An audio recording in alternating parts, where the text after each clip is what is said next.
வணக்கம். உங்கள் எல்லாருக்கூடே என்னுடைய அன்பான வணக்கத்தை தெரிவிச்சுக்கிறேன்.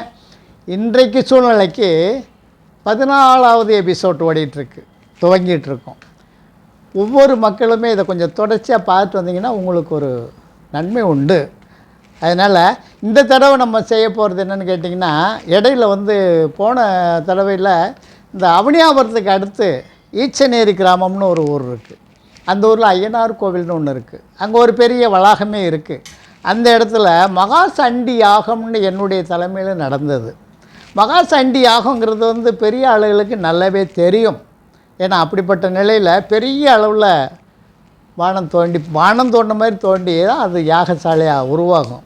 அப்படிப்பட்ட நிலையில் அதாவது உலக மக்கள் நன்மைக்காக நலமும் அமைதியும் வேண்டி 1008 மூலிகைகள் கொண்ட யாகம். அது மகா சண்டி யாகம். சண்டி தேவதைக்கு நடத்தக்கூடிய யாகம். அந்த யாகம் ரொம்ப ஒரு பிரமாதமான ஒரு நிலையில் நடத்தணும். இதில் என்னுடைய தலைமையில் என்னுடைய பொறுப்பில் நான் தான் அதை நடத்தினதே. இதில் துவக்கி வச்சது யாருன்னு கேட்டிங்கன்னா, பழனி ஆதீனம் சொன்னேன் இல்லையா, அன்றைக்கி பேர் கூட மறந்து போச்சு. ஸ்ரீ சிவானந்த புலிப்பாணி சுவாமிகள்னு பேர். ஸ்ரீ சிவானந்த புலிப்பாணி பாத்திர சுவாமிகள் அவர் பேர். அவர் தான் துவக்கி வச்சார், நடத்தியும் கொடுத்தார். அந்த நிலையில் அது ஒரு பெரிய அளவுலேயே நடந்து ஆடியோ வீடியோ எல்லாமே எடுத்து ஏற்பாடு பண்ணோம். இதிலேயே இன்னும் குறிப்பாக எதுக்கு இதை சொல்ல வரேன்னாக்க, ஆன்மீகத்திலேயே வந்துக்கிட்டு இருக்கிற என்னையவே அந்த பார்ட்டிகள் ஏமாற்றி அந்த இதுக்கு முன்னாடி சொன்னேன் இல்லையா, அது என்னது இடங்கள் விற்கிறது வாங்கிறது, பேரை சொல்லுங்கள், ரியல் எஸ்டேட். அதுக்கு தானே கேட்குறேன். ரியல் எஸ்டேட்டில் இது பண்ணோம் பார்த்தீங்களா, அதில் தான் அந்த 2 பார்ட்டியுமே இறங்குனது. என்னுடைய காரு புதுசாக இறக்கியிருக்கேன். அந்த இறக்குனதுலேருந்து அவங்க எடுத்துகிட்டு போய் வசூலுக்கு போன எல்கையில் 11,000 சில்லற கிலோமீட்ரு ஓடி இருக்குது. 11,000 சில்லற கிலோமீட்ரு ஓடி இருக்குது. அப்போ எத்தனை லட்சம் சம்பாதிச்சிருப்பாங்கன்னு பார்த்துக்குங்க. அந்த அவன் கொடுக்குற என்ன கொடுக்கல, இவன் கொடுக்குற என்ன கொடுக்கல, இவன் கொடுக்குற என்ன கொடுக்கல, அத்தனையுமே கொடுக்கலன்ட்டே வந்துட்டாங்க. ஆனால் 2 பேர் மட்டுமே அதில் சுத்தமாக பாஸ் அவுட் பண்ணிட்டு போயிட்டாங்க. அந்த தெய்வம் பார்த்துக்கிறட்டும். ஏன்னா மகா சண்டிங்கிறது சாதாரணமானது இல்லை. உள்ளன்போட பக்தி பரவசத்தோட அந்த அம்மா மேலே நம்பிக்கை வச்சு நடத்துகிற என் போன்றவங்க, அந்த நம்ம பழனி ஆதீனம் சிவானந்த புலிப்பாணி அவரெல்லாம் நல்ல முறையில் இறங்கி நடத்தி கொடுத்தாரு எனக்காக வேண்டி. அப்படிப்பட்ட சூழ்நிலையில் ஆனால் எங்களுக்கு அந்த பாக்கியம் கிடைச்சது அப்படின்னு தான் சொல்லணும். அந்த ஆளுகளுக்கு இப்போ எந்த நிலையில் இருக்காங்களோ இல்லை, இன்னும் இதை காட்டில் மோசமாக போகத்தான் செய்வாங்க. அப்படிப்பட்ட நிலையில் பல லட்சம் 11,000 கிலோமீட்டர் ஓடி இருக்கு என்னுடைய கார், புது கார் அப்படின்னா பூரா வசூல்லையே. கடைசியில் அது இல்லை, இது இல்லை, ஒன்றும் இல்லை. இந்த ஆடியோ வீடியோவுக்கு கொண்டு 49,000 ரூபாய் நான் செலவு பண்ணி வாங்கி வச்சுருக்கேன். அப்போ எப்படிப்பட்ட நிலையில் பண்ணியிருப்போம். இதுக்கெல்லாம் ஒரு தெய்வத்தையே ஏமாற்றிட்டு செய்கிறது மாதிரி இல்லையா. அந்த மாதிரி இறங்கினதுனால தான் அந்த ஆளுகளை நம்ம பக்தியினுடைய இதில் இறங்கிட்டாங்கன்னு நினச்சேன். இதுலேயே அந்த மாதிரி அன்னைக்கு எவ்வளவோ பெரிய பெரிய ஆளுகள்லாம் கொண்டு வர வேண்டியது. ஆனால் அன்றைக்கு சூழ்நிலைக்கு இவனுக்கு அந்த பணங்கள் பூரா அப்படியே அமுக்கினதுனால அவங்களெல்லாம் செலவு பண்ணி கொண்டு வர முடியாத சூழ்நிலை ஆகி போயிடுச்சு. நம்ம பழனி ஆதீனம் சாமியிலேயே நான் என்னுடைய இஷ்டத்துக்கு தான் செய்து கொண்டு இறக்கி கொடுத்து ரூம்பு ரெடி பண்ணி கொடுத்து எல்லாமே மரியாதை கொடுத்தோன்னு வச்சுக்கோங்களேன்.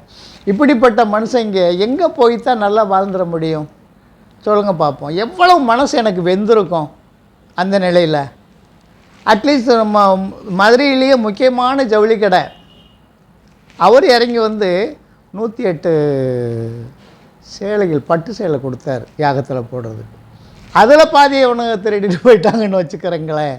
அந்த மாதிரி அதே நேரத்தில் 108 தாலி, 108 ஜோடி கொலுசு, 108 ஜோடி மெட்டி, இது பூராவுமே அங்கே அக்கினிக்கு தாரை வார்த்து கொடுத்தோம்.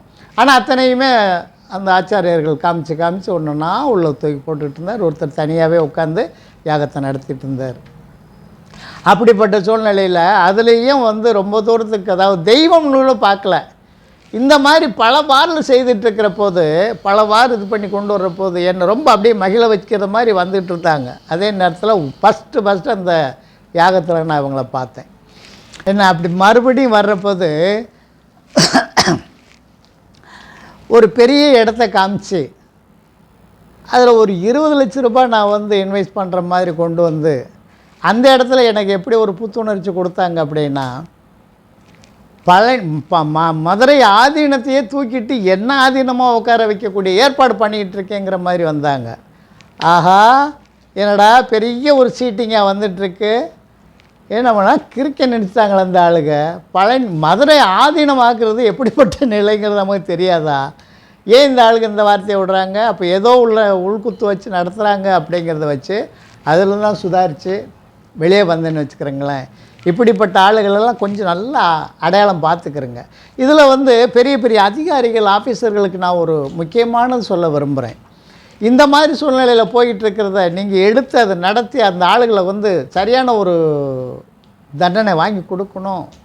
தண்டனை அதுக்கு அடுத்த கட்டம் யாரையும் இந்த மாதிரி ஏமாற்றக்கூடாது அப்படிங்கிற சூழ்நிலை நீங்கள் உருவாக்கி அந்த தெய்வீக தன்மையில் நான் சொல்கிறேன், அந்த தெய்வத்துக்கு நேர்மையாக நான் சொல்கிறேன். இறங்குனீங்க, நான் இறங்கி வாங்க, நான் கொடுக்குறேன் அந்த ரிப்போர்ட்டை பூராவுமே. அங்கே அடையாளத்தோடு நான் ரிப்போர்ட் கொடுக்குறேன், நீங்கள் தாராளமாக எடுத்து செய்யலாம். அது உங்களை வந்து நான் அதிகாரி இவங்களையும் ஆஃபீஸர்களையும் கையெடுத்து தொழுதுக்கு நான் வணங்கி கேட்டுக்கிறேன். நிச்சயமாக உங்களை போல் ஒரு நல்ல மனிதர்கள் இறங்கணும். நல்ல மனிதர்கள் இறங்குறதுக்கு தயங்கவே மாட்டாங்க, புரியுதுங்களா? ஏன்னா தெய்வ நிலையில் இருக்கிறவன், ஒரு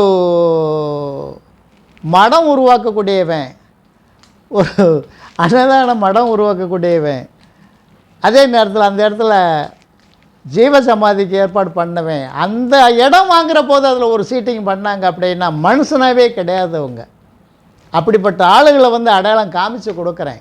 தயவுசெய்து என்னை தேடுங்க, என்னை பாருங்கள். இதில் எல்லா நம்பரும் கொடுத்துருக்கேன், சொல்லிவிட்டு கூட வாங்க. ரகசியமாக வேணாலும் சொல்கிறேன், ஓப்பனாக வேணாலும் சொல்கிறேன், ஆனால் இதில் சொல்ல மாட்டேன். அதை பார்த்துக்கிறேங்க. ரொம்ப பேருக்கு இதில் பாதிப்பு வரும், அதனால் இதில் சொல்ல மாட்டேன்.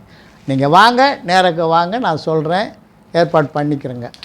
அது அந்த மாதிரி சூழ்நிலையில் கிட்டத்தட்ட அவங்கள எப்படி சொல்கிறதுன்னே புரியலன்னு வச்சுக்கோங்களேன். ஏன்னா நேரத்துக்கு தகுந்தெல்லாம் அவங்களுடைய நடை உடை பாவனையை மாற்றுறாங்க. ரொம்ப ரொம்ப ரொம்ப ரொம்ப ரொம்ப ரொம்ப இது வரைக்கும் நான் அந்த மாதிரி ஆளுகளை நான் பார்த்ததே இல்லைன்னு வச்சுக்கிறேங்களேன்.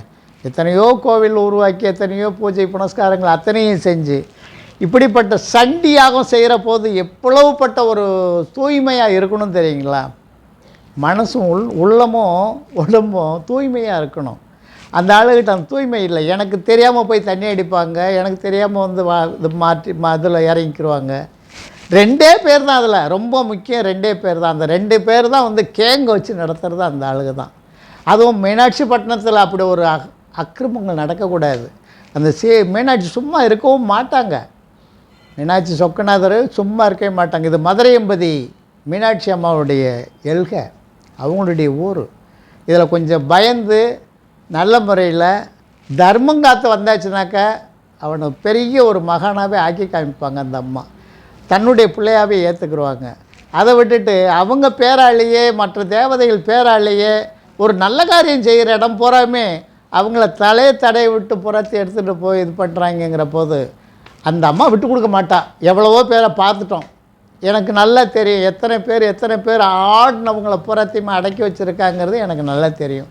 ஆனால் இவனுங்களையும் அடக்க போகிற நேரம் வந்துருச்சுன்னு நினைக்கிறேன். அதனால தான் நான் என்னுடைய காசு செலவு பண்ணி வலைதளங்களில் விட்டுக்கிட்டு இருக்கேன். இது வேர்ல்டு அளவில் போகக்கூடியது, நல்லா போகட்டும். இந்த நாளுகளை பூரா அடையாளம் தெரியட்டும். கேட்குறாங்கன்னா கண்டிப்பாக அடையாளம் சொல்லுவேன். அந்த நிலையில் அவங்க எடுக்கக்கூடிய நிலையாக இருந்ததுன்னா கண்டிப்பாக நான் அடையாளம் சொல்லுவேன். அதே நேரத்தில் இப்படிப்பட்ட ஆளுகளை பொதுமக்கள் கொஞ்சம் பார்த்து கண்டு தெரிஞ்சுக்கிறேங்க. யாரையும் முழுசாக நம்பிட வேண்டாம். இப்போ சொல்லலேங்கிறதுக்காக வேண்டி என்னையே தப்பாக நினைக்காதீங்க. இப்படிப்பட்ட சூழ்நிலையில் இருக்கிறவங்க எந்த சூழ்நிலையிலையும் கவுத்துவாங்கங்கிறத நினைங்க. நல்ல முறை தான் இருக்கிறவங்க பேச மாட்டாங்க, ஜாஸ்தி பேச மாட்டாங்க. இந்த மாதிரி ஏடாகுடம் பண்ணுறவங்க பூரா அள்ளி விடுவானுங்கன்னு வச்சுக்கோங்களேன், பயங்கரமாக அள்ளி விடுவானுங்க. நீங்கள் தான் எங்கள் பெரிய குருவே, நீங்கள் தான் அப்படின்வாங்க. கடைசியில் கீழத்துக்கு போட்டு மிதிச்சுட்டு மேலே ஏறி போயிடுவாங்க. அப்படிப்பட்ட நிலையில் ஓடிட்டுருக்கிற காலங்கள். யாரையும் நம்ப வேண்டாம். தனி மனிதனாக வாழ பாருங்க. தனி மனிதனாக நாமளும் தனி மனிதன் ஆகலாம் அப்படிங்கிற கட்டத்துக்கு வாங்க. நான் எல்லாத்தையுமே அனுபவித்து வந்திருக்கேன். நிறைய உங்களுக்கு நான் சொல்ல வேண்டியது இருக்குது. இதில் கற்பனையே கிடையாது.